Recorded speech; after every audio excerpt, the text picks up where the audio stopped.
Hello everybody, I am the Nerdy Guy, and today we're going to talk about movie piracy. I've had several discussions with my grandfather about this, and he does not support it. But he's looking at it the wrong way, because the way he sees it, it's if I know somebody has a sweet car, then I should just go and take it, and that now it's my car. But it's more like, if I knew somebody had a sweet car, then I could go and make a copy out of his car, and now we both would have sweet cars. That's a more fitting metaphor for it. But yes, I'm supportive of downloading, but I want to say this right away. I'm not supporting of downloading of video games, and well, when it comes to music, I don't really care about music. I have a thing called Spotify, so I don't have to download music. But yeah, I'm gonna defend downloading of movies and TV shows in this video, and I'm gonna talk a bit about why I don't support downloading of video games later, but we'll get to that. But I want to start this off.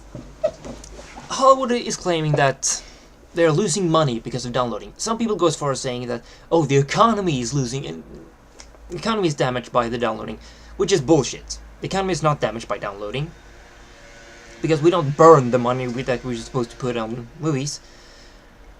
We buy other stuff, so the money stays in the economy. It does, however, hurt Hollywood to a certain degree. I can agree with that. But I want to point something out here. They are not losing as much money as they are claiming they're losing. And how can I prove this? Well, I have a list here on Box Office Mojo. I'm going to link this down below if I remember it. Probably won't, so somebody will probably remind me in the comments.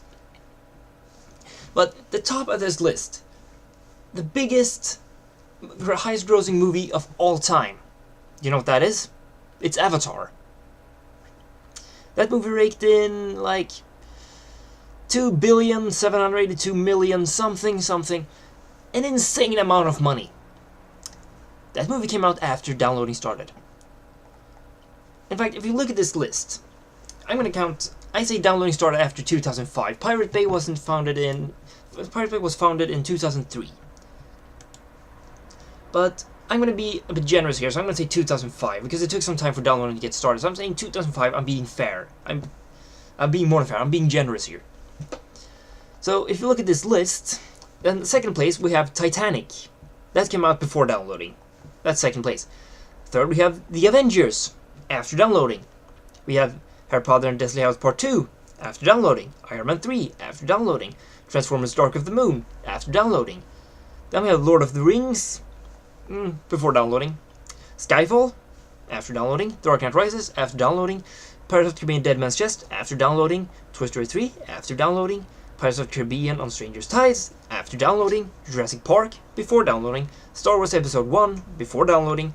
Alice in Wonderland, after downloading. In fact, out of all of these movies, on the top 15 part of the list, that was sort of just count out the top 15. Out of the top 15, 11 movies were after downloading, after 2005. Does it seem like downloading is hurting Hollywood? No. Because if it did, then you would see like Titanic wouldn't have gotten his ass kicked by Avatar. That's simple. Just look at this thing. I'm gonna link it if I remember to do it.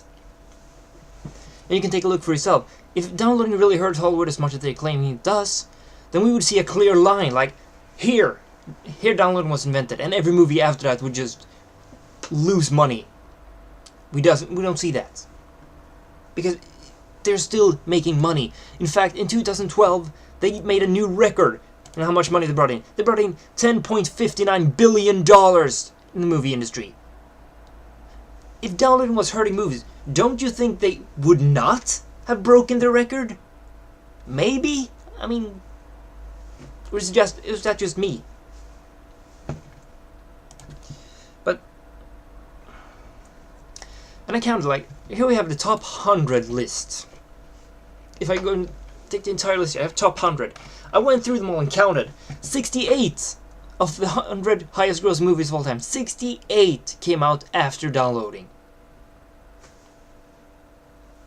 But I can agree, yes, it is hurting Hollywood a bit, but in a way that is benefiting for us, for the consumers. Why? Because it used to be, in the movie industry, they could just produce a shitty sequel to a good movie and people would watch it. Or they could hype a movie so much. Everybody was just so excited to see it. And when we got to see it, and the movie was just a big disappointment. But they can't do that anymore. The problem was back then that if a movie sucked, then everybody still had to watch it to form their own opinion, because you can't just take everybody's word for it.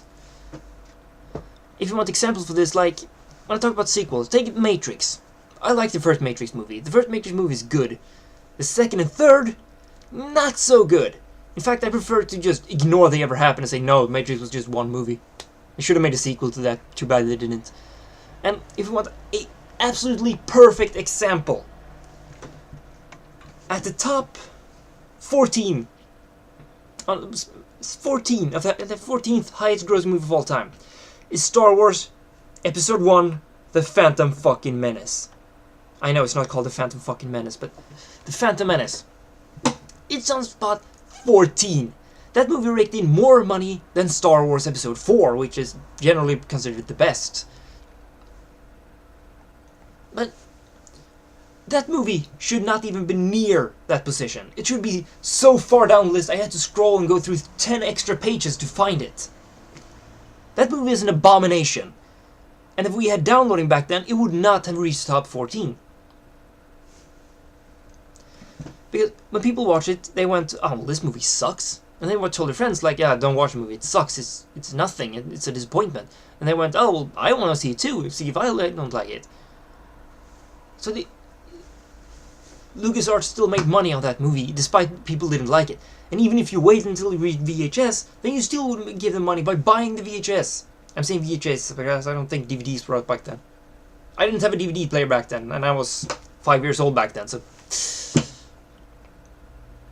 But when you bought the movie, you still gave them money. So they earned money by making shitty movies. And I don't think it was supposed to be that way. And most people agree with me on this point. So downloading is not hurting Hollywood as much as they are claiming it does. And it is in fact complete bullshit that you're whining so much about it. Seriously, they broke their record. Like I said, the previous record was set in 2009, also after downloading, when Avatar smashed that fucking record. In 2012, they broke that record. They raked in $10.59 billion. That should not have happened if they were so damaged by downloading. Oh, poor Hollywood.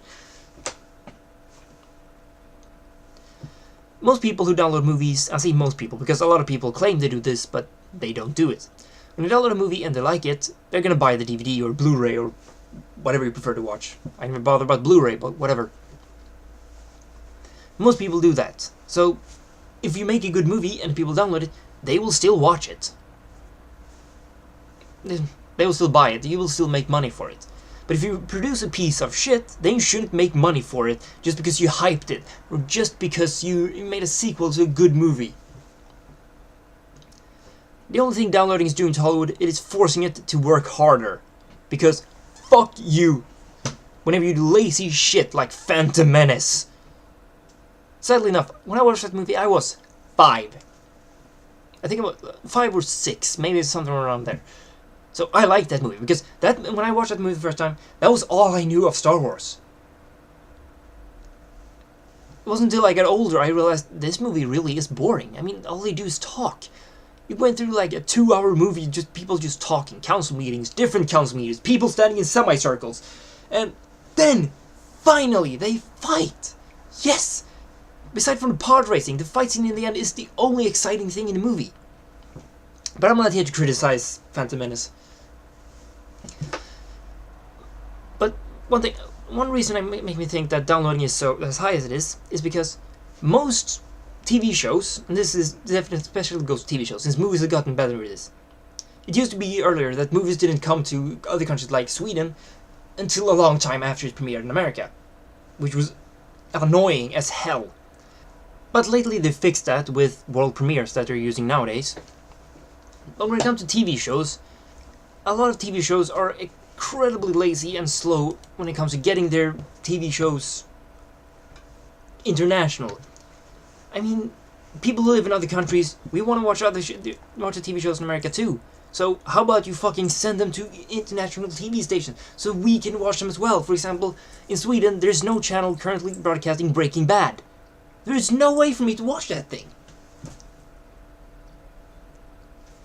I mean, I just want to point out, Netflix in Sweden sucks.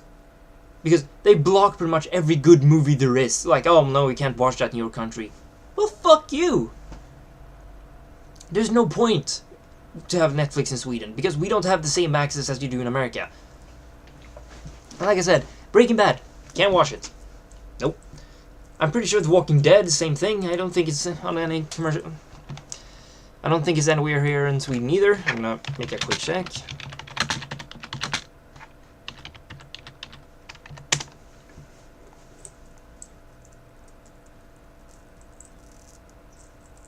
Hey, look, we have Walking Dead in Sweden. I have no idea of that.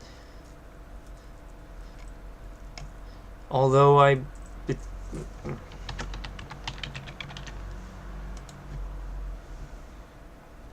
although the channel that has it is TV 11. What?